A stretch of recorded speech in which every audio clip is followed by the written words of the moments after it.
53 araw bago ang eleksyon 2025, tuloy-tuloy sa pangangampanya ang ilang senatorial candidate para ilatag ang kanilang mga plano. Nakatutok si JP Soriano.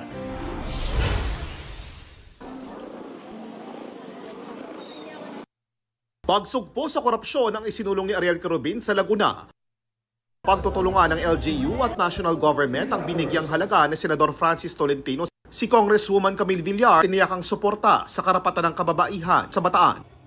Sa Maynila, karapatan ng manggagawang Pilipino ang isinulong ni Jerome Adonis. Naroon din si Wilson Amad na nais mapabilis ang transaction sa government agencies. Si Representative Franz Castro inihayag ang importansya ng natural resources ng bansa. Plataporma nakasentro sa social and economic justice ang idiniin ni Luke Espiritu. Sa Camarines Sur, umento sa sahod ng health workers ang ipinanawagan ni Nars Aline Andamo.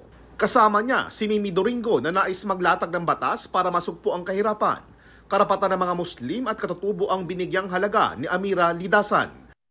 Si Liza Masa itinutulak ang pagkakaroon ng independent foreign policy. Suporta sa mga magsasaka at mangingisda ang ipinangako ni Benhur Abalo sa Quezon. Libreng maintenance medicine sa senior citizens ang binigyang diin ni Abby Binay sa Batangas.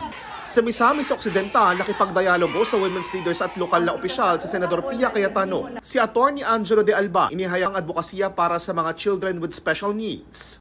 Nakiisa si Kiko Pangilinan sa selebrasyon ng Buwan ng Kababaihan sa Misamis Oriental. Patuloy po naming sinusundan ang kampanya ng mga tumatakbong senador sa eleksyon 2025. JP Soriano, nagbabalita para sa GMA Integrated News. Huwag magpahuli sa mga balitang dapat niyong malaman. Mag-subscribe na sa GMA Integrated News sa YouTube.